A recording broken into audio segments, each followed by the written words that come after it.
So Yoru has been doing this shit since the 90s.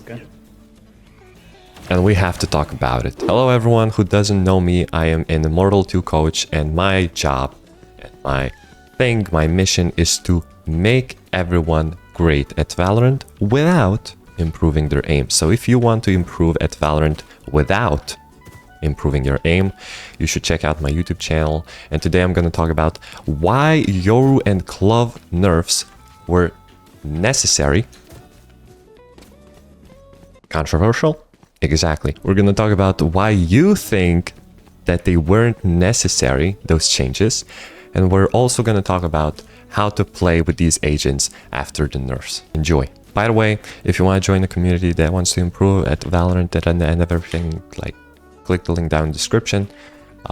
See you guys there. So the reason why most of you guys think that Yoru nerfs or Glove nerfs are super not necessary is because you're looking at it the completely wrong way. In your ranks, you get like 1 or 2 good Yorus in a week who completely destroy your games. And then you have like 10 Yorus who don't even know what they're doing. So your thought process is like, oh, it's a balanced character. Yeah, sometimes I get crushed, but I do not. My brain does not remember those times because most of the times Yorus are trash.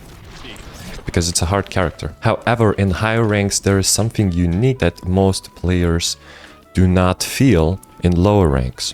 And I'm gonna give you a couple of reasons why this Yoru nerf was actually necessary. Not for us, but for the higher ranked players. In a really complex way to say it, best Yoru players will really dominate the game depending on how much information they have. And with Yoru, the more information you have, the more broken you become. If you count the abilities, which best players do, there's a Neon Wall, there's a Phoenix Molly right here, there's a Jet Smoke or there's a random Reyna Flash, there's a Breach Aftershock or Stun. The best Yoru players will count those abilities and then bam, he's out. He has sight. He knows exactly what to do with it, and his team can just cancel, and enemies have to play retake every time. And now you have 6 players on attackers.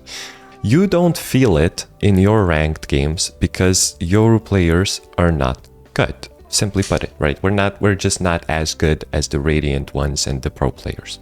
We're not as good. If you're a Yoru player, you have one play, okay? Your one play is you play on A and you drop a gate crash on B, somewhere here, maybe. If you're good enough, you can pop it in the best position. But yeah, you're playing A, you pop your gate crash in a B. If it's a B rush, UTP. And now, essentially, you're defending both of the sides. For attackers, it's really, really big cancer. So it doesn't matter what happens. You're attacking into minimum 3 people because there's always going to be that Yoru who can insta-TP on like any sound he hears right here. A main, he's like, oh. And he's on your side. He's defending. He's right there. The fact that the gate crash is now twice reduced, Yorus have to really, really carefully figure about like when are they gonna throw it. So back in the day, you had 30 times 2. You had a full minute of waiting on site, and then somebody calls you, you can TP. A minute. Now you have 30 seconds, which is gonna be 1/3 of the round. Essentially, you're gonna have to be twice more careful when placing your gate crash ability. Now let's talk about the flash. Now why would they nerf the flash? Like 2 flashes are perfectly fine. We popped, like, why did they nerf the flash? So like for us average mortals, again, mortals, we pop a flash and we hope for the best. Okay, we pop a flash, we hope for the best. We get 0 kills, we get cooked. We're like, this character's not for me. I'm gonna just gonna play Glove, which we're gonna talk about later. But all of you have at some point died to this flash. The flash that you basically cannot turn around from. It's basically impossible to react to. You get cocked and you're like, oh, I just... This Yoru play. This Yoru... You die to him, you're like, I'll just go next, But the problem is that good Yoru players don't only know this flash.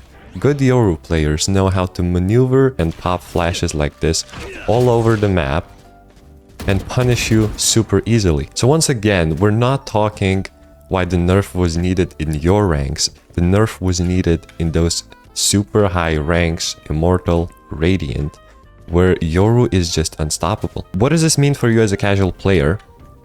As a casual player, you either play the characters who unintentionally are not getting nerfed or they're getting buffed because on pro play they suck. Characters like that is Neon, but Neon's not getting nerfed. He's super good player, super good character.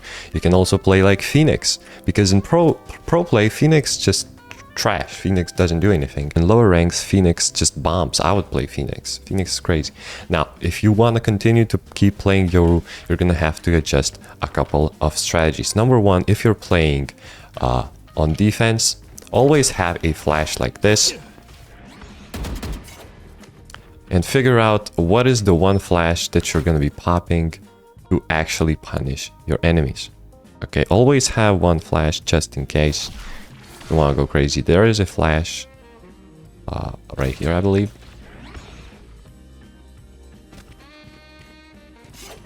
And then you just peak showers. So that's what you want to do with the flash. There's also this flash, by the way. It's insanity. For you as a casual player, the TP nerf doesn't really do too much because you pop it like 2 seconds before the round starts. And most likely, it's going to be either A rush or B rush. So you just, nothing changes for you. Nothing changes for you as a casual Yoru player. Now, if you're a high ranked player, you have to be much more careful because now they can fake. Now they can play against your TP. They can wait exactly 15 seconds so that your TP has already like disappeared. And now there's a 50% chance they're not going to be pushing in a Yoru side. Now I want to quickly go over Clove. A lot of people say that Clove nerf was not necessary. It's shit. Why you do this? My favorite character. And there's a high chance that it was your favorite character actually. As soon as you pull up the tracker, the first thing that you see is Clove S tier, played 10% win rate, the highest win rate, the most kills, the most played. Do you think these stats alone are not enough to just nerf the character? Here's the interesting part. Divisions, not ranks, but divisions. You choose Radiant, Clove is in S tier, it's the most played age, and look at this. 0.1, 0.8, 0.9, we have Neon, of course, crazy, 0.6, 1.1, 13.7% played. Clove has the highest pick rate and the highest kills. Like, look at all of those kills. You select Immortal, Clove, highest played, almost highest win. I don't know what Sage is doing here, by the way. That is crazy. Highest kills again in Immortal. In Ascendant, she is still one of the top players. In Diamond, she's one of the top players. She's the only character. Like, what does she have that other controllers don't have? She can smoke while she's dead. She has the bubbly, and she can heal. Now, in my experience, from the people that have spectated, they basically never use this or the heal ever. Why? I don't know. They're like allergic to it. So what's left is the smoke and the ultimate. Every 8 ultimate points, she gets an extra life, which most people don't even try to run from her ultimate, even though they could rotate to another side.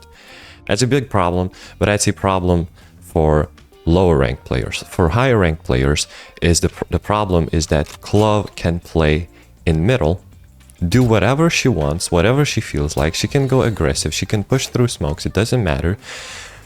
And even though she dies, she can still do the most important thing, which is to smoke the spike or a choke point when retaking.